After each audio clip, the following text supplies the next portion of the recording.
성경을 읽기 전에 바치는 기도. 성부와 성자와 성령의 이름으로 아멘. 그 말씀은 너희에게 가까이 있다. 너희 입과 너희 마음에 있다.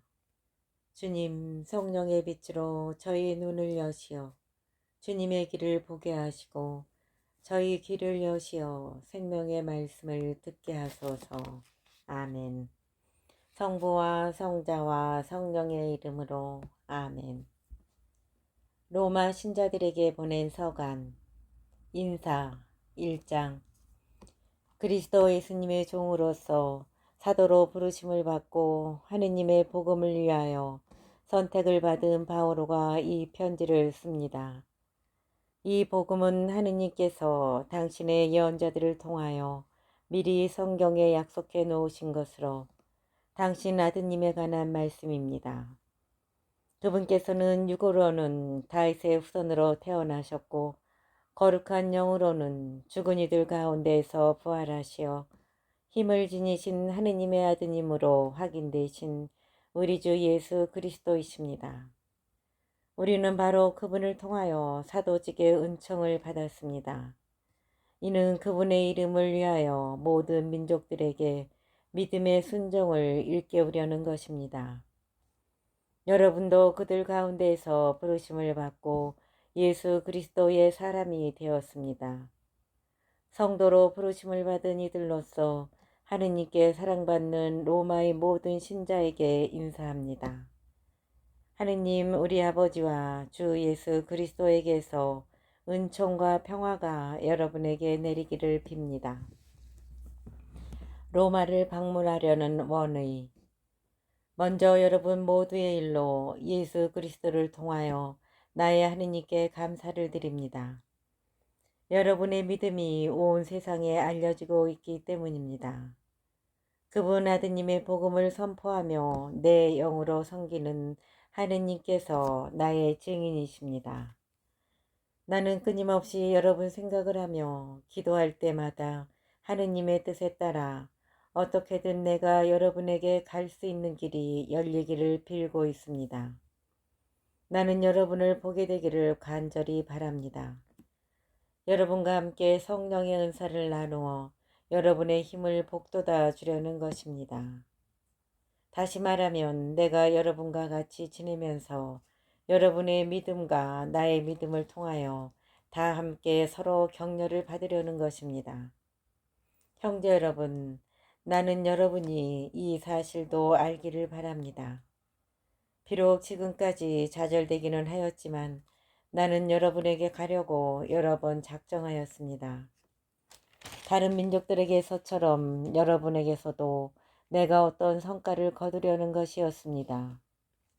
나는 그리스인들에게도 비그리스인들에게도 지혜로운 이들에게도 어리석은 이들에게도 다 빚을 지고 있습니다. 그래서 로마에 있는 여러분에게도 복음을 전하는 것이 나의 소원입니다. 복음의 힘. 나는 복음을 부끄러워하지 않습니다. 복음은 먼저 유다인에게 그리고 그리스인에게까지 믿는 사람이면 누구에게나 구원을 가져다 주는 하느님의 힘이기 때문입니다. 복음 안에서 하느님의 의로움이 믿음에서 믿음으로 계시됩니다. 이는 성경에 의로운 이는 믿음으로 살 것이다 라고 기록된 그대로입니다. 인간의 죄와 하느님의 진노. 불의로 진리를 억누르는 사람들의 모든 불경과 불의에 대한 하느님의 진노가 하늘에서부터 나타나고 있습니다.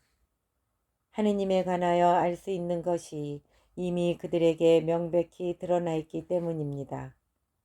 사실 하느님께서 그것을 그들에게 명백히 드러내 주셨습니다. 세상이 창조된 때부터 하느님의 보이지 않는 본성, 곧 그분의 영원한 힘과 신성을 조물을 통하여 알아보고 깨달을 수 있게 되었습니다. 따라서 그들은 변명할 수가 없습니다. 하느님을 알면서도 그분을 하느님으로 찬양하거나 그분께 감사를 드리기는커녕 오히려 생각이 허망하게 되고 우둔한 마음이 어두워졌기 때문입니다. 그들은 지혜롭다고 자처하였지만 바보가 되었습니다. 그리고 불멸하시는 하느님의 영광을 썩어 없어질 인간과 날짐승과 네발짐승과 길짐승 같은 형상으로 바꾸어 버렸습니다. 그리하여 하느님께서는 그들이 마음의 욕망으로 더럽혀지도록 내버려 두시어 그들이 스스로 자기들의 몸을 수치스럽게 만들도록 하셨습니다.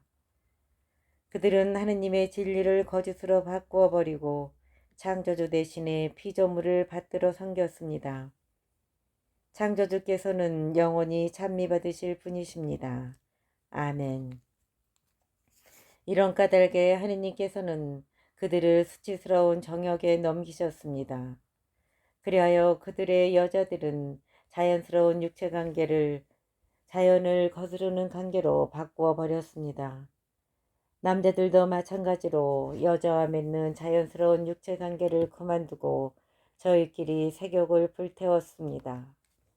남자들이 남자들과 파렴치한 짓을 저지르다가 그 탈선에 합당한 대가를 직접 받았습니다.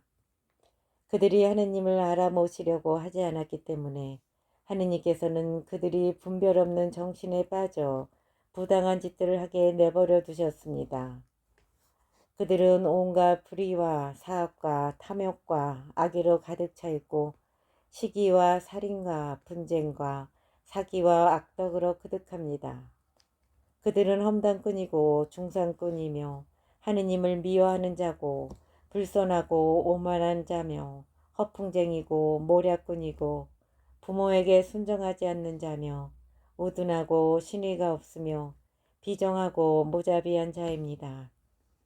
이와 같은 짓을 저지르는 자들은 죽어 마땅하다는 하느님의 법규를 알면서도 그들은 그런 짓을 할 뿐만 아니라 그 같은 짓을 저지르는 자들을 두둔하기까지도 합니다. 2장 하느님의 의로운 심판. 그러므로 남을 심판하는 사람이여 그대가 누구든 변명의 여지가 없습니다.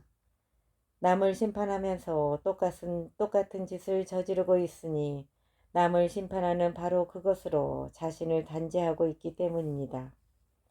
우리는 그러한 짓을 저지르는 자들에게 내리는 하느님의 심판이 진리에 따른 것임을 알고 있습니다.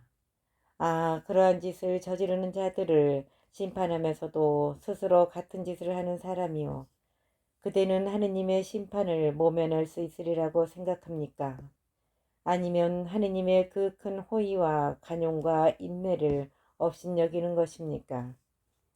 그분의 호의가 그대를 회개로 이끌려 한다는 것을 모릅니까?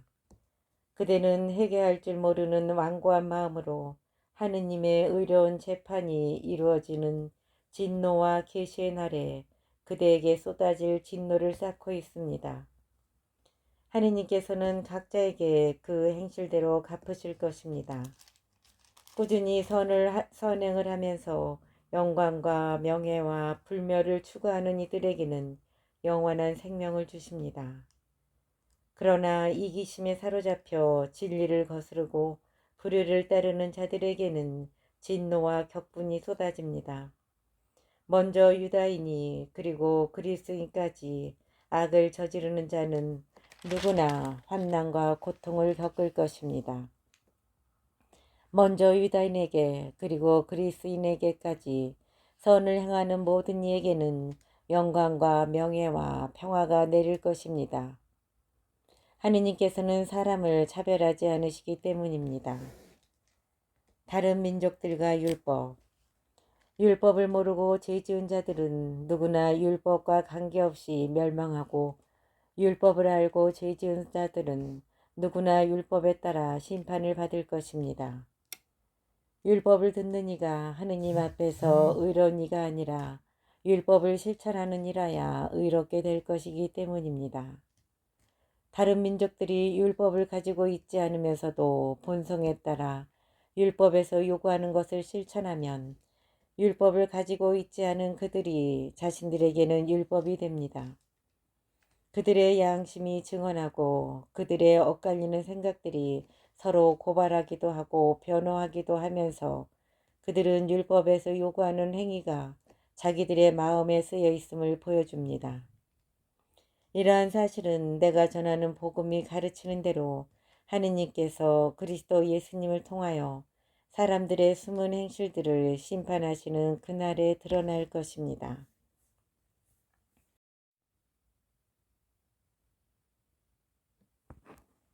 유다인과 율법.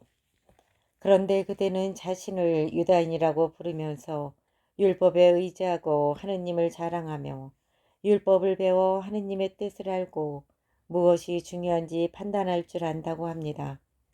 또 자신이 눈먼 이들의 인도자고 어둠 속에 있는 이들의 빛이라고 확신하며 율법에서 지식과 진리의 진수를 터득하였으므로 어리석은 자들의 교사이며 철없는 자들의 선생이라고 확신합니다.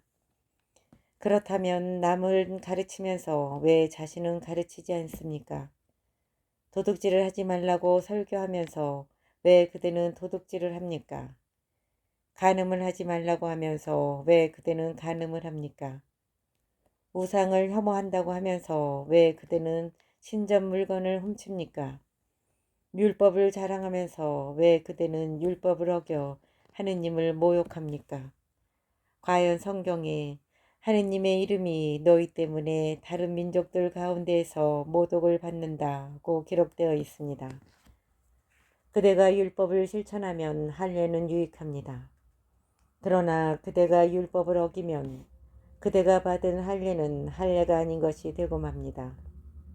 그러니 할례 받지 않은 이들이 율법의 규정들을 지키면 할례를 받지 않았지만 할례를 받은 것으로 여겨지지 않겠습니까? 그리하여 몸에 할례를 받지 않았으면서도 율법을 준수하는 이들이 법전을 가지고 있고 할례를 받았으면서도 율법을 어기는 그대를 심판할 것입니다. 겉모양을 갖추었다고 유다인이 아니고 살갗의 겉모양으로 나타난다고 할례가 아닙니다. 오히려 속으로 유다인인 사람이 참 유다인이고 문자가 아니라 성령으로 마음에 받는 할례가 참 할례입니다. 그렇게 하는 이는 사람들이 아니라 하느님께 칭찬을 받습니다. 3장 하느님의 진실성과 사람들의 죄. 그렇다면 유다인으로서 더 이로운 점은 무엇입니까? 할례의 이점은 무엇입니까? 어느 모로 보나 많이 있습니다. 우선 하느님께서 당신의 말씀을 그들에게 맡기셨다는 것입니다. 그러면 그들 가운데 몇 사람이 불성실한 경우에는 어떻게 됩니까? 그들의 불성실함이 하느님의 성실하심을 무효로 만들어버린다는 말입니까? 결코 그렇지 않습니다. 당신께서 말씀하실 때에 당신의 의로움이 드러나고 사람들이 당신께 재판을 걸면 당신께서 이기실 것입니다. 라고 성경에 기록되어 있듯이 사람은 모두 거짓말쟁이지만 하느님은 진실하신 분이시라는 것이 드러나야 합니다. 그런데 우리의 불의가 하느님의 의로움을 드러낸다면 무엇이라고 말해야 합니까? 인간의 방식으로 말해서 하느님께서는 진노를 내리심으로 불의하시다고 해야 합니까? 결코 그렇지 않습니다. 그래서야 하느님께서 어떻게 세상을 심판하실 수 있겠습니까? 나의 거짓으로 하느님의 진실하심이 더욱 돋보여 그분 영광의 보탬이 된다면 왜 내가 여전히 죄인으로 심판을 받아야 합니까? 더 나아가서 악을 행하여 선이 생기게 하자고 해야 하지 않겠습니까? 사실 어떤 자들은 우리가 그런 말을 한다면서 우리를 비방하고 있습니다. 그러나 그런 자들은 합당한 심판을 받을 것입니다. 사람은 모두 죄인. 그러면 어떻게 됩니까? 우리가 유다인으로서 나은 점이 있습니까? 전혀 없습니다. 사실 우리는 이미 앞에서 유다인들이나 그리스인들이나 다 같이 죄의 지배 아래 있다고 고발하였습니다. 이는 성경에 기록된 그대로입니다. 의로운 이가 없다. 하나도 없다. 깨닫는 이 없고 하느님을 찾는 이 없다.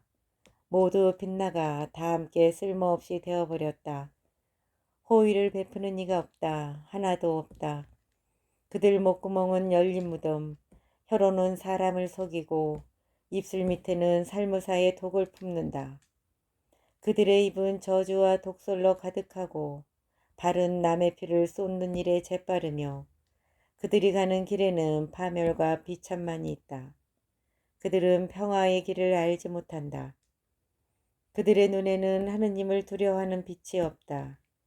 우리가 알다시피 율법이 말하는 것은 모두 율법 아래 사는 사람들에게 해당됩니다. 그래서 모든 입을 다물어지고 온 세상은 하느님 앞에 유죄임이 드러납니다. 어떠한 인간도 율법에 따른 행위로 하느님 앞에서 의롭게 되지 못하기 때문입니다. 율법을 통해서는 죄를 알게 될 따름입니다. 믿음으로 의롭게 되는 길. 그러나 이제는 율법과 상관없이 하느님의 의로움이 나타났습니다. 이는 율법과 예언자들이 증언하는 것입니다. 예수 그리스도에 대한 믿음을 통하여 오는 하느님의 의로움을 믿는 모든 일을 위한 것입니다. 거기에는 아무 차별도 없습니다. 모든 사람이 죄를 지어 하느님의 영광을 잃었습니다. 그러나 그리스도 예수님 안에서 이루어진 속량을 통하여 그분의 은총으로 거저 의롭게 됩니다. 하느님께서는 예수님을 속죄의 제물로 내세우셨습니다. 예수님의 피로 이루어진 속죄는 믿음으로 얻어집니다. 사람들이 이전에 지은 죄들을 용서하시어 당신의 의로움을 보여주시려고 그리하신 것입니다. 이 죄들은 하느님께서 간용을 베푸실 때에 저질러졌습니다. 지금 이 시대에는 하느님께서 당신의 의로움을 보여주시어 당신께서 의로우신 분이며 또 예수님을 믿는 이를 의롭게 하시는 분임을 드러내십니다. 그러니 자랑할 것이 어디 있습니까? 전혀 없습니다. 무슨 법으로 그리 되었습니까? 행위의 법입니까? 아닙니다. 믿음의 법입니다. 사실 사람은 율법에 따른 행위와 상관없이 믿음으로 의롭게 된다고 우리는 확신합니다. 하느님은 유다인들만의 하느님이십니까? 다른 민족들의 하느님은 아니십니까? 아닙니다. 다른 민족들의 하느님이시기도 합니다. 정녕 하느님은 한 분이십니다. 그분께서 할례를 받은 이들도 믿음으로 의롭게 하시고 할례를 받지 않은 이들도 믿음을 통하여 의롭게 해 주실 것입니다. 그렇다면 우리가 믿음으로 율법을 무효가 되게 하는 것입니까? 결코 그렇지 않습니다. 오히려 율법을 굳게 세우자는 것입니다. 4장 아브라함의 믿음.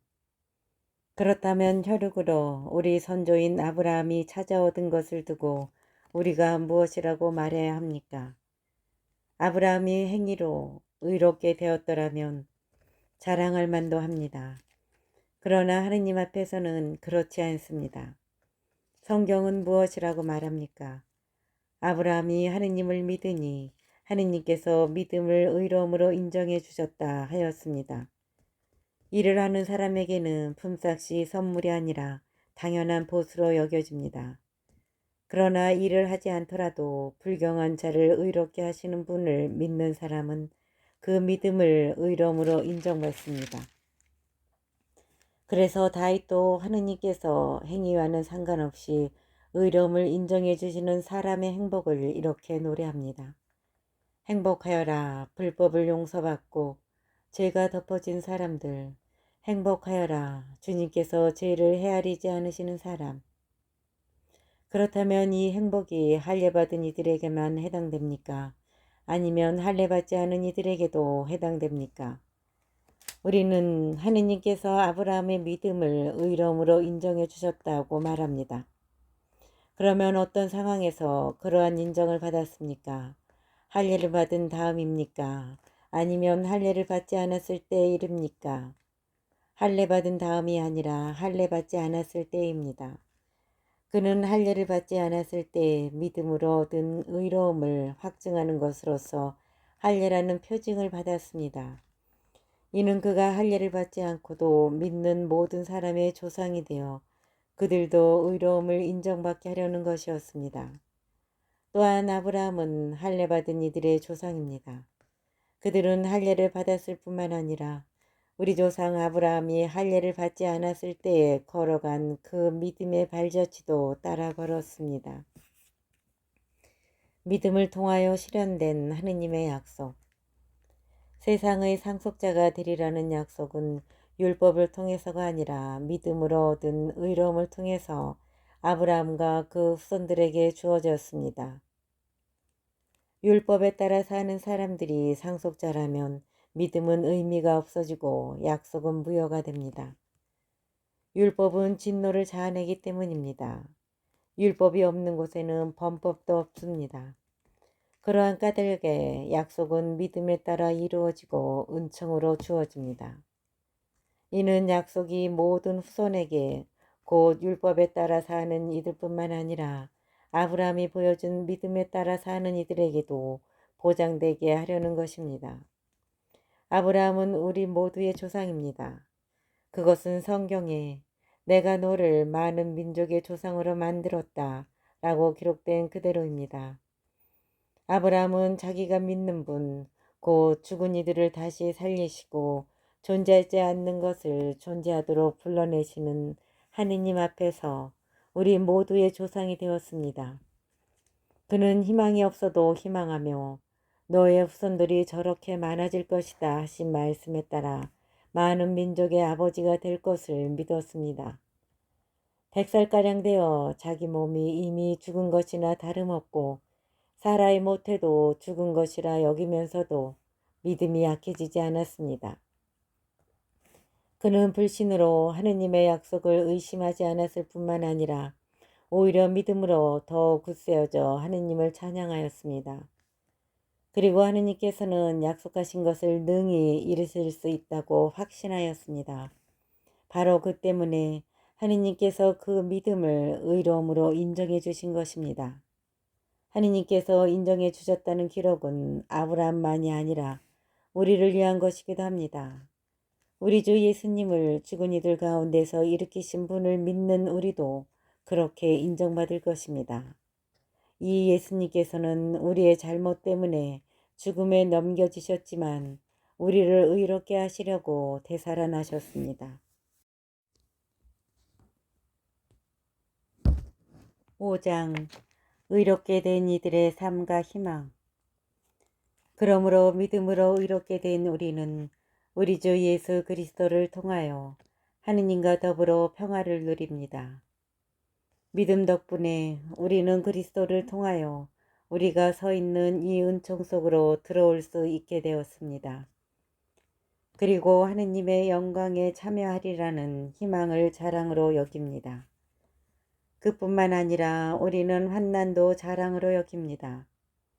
우리가 알고 있듯이 환난은 인내를 자아내고 인내는 수양은 희망을 자아냅니다. 그리고 희망은 우리를 부끄럽게 하지 않습니다. 우리가 받은 성령을 통하여 하느님의 사랑이 우리 마음에 부어졌기 때문입니다. 우리가 아직 나약하던 시절 하느님께서는 정해진 때에 불경한 자들을 위하여 돌아가셨습니다. 의로운 일을 위해서라도 죽을 사람은 거의 없습니다. 혹시 착한 사람을 위해서라면 누가 죽겠다고 나설지도 모릅니다. 그런데 우리가 아직 죄인이었을 때에 그리스도께서 우리를 위하여 돌아가심으로써 하느님께서는 우리에 대한 당신의 사랑을 증명해 주셨습니다.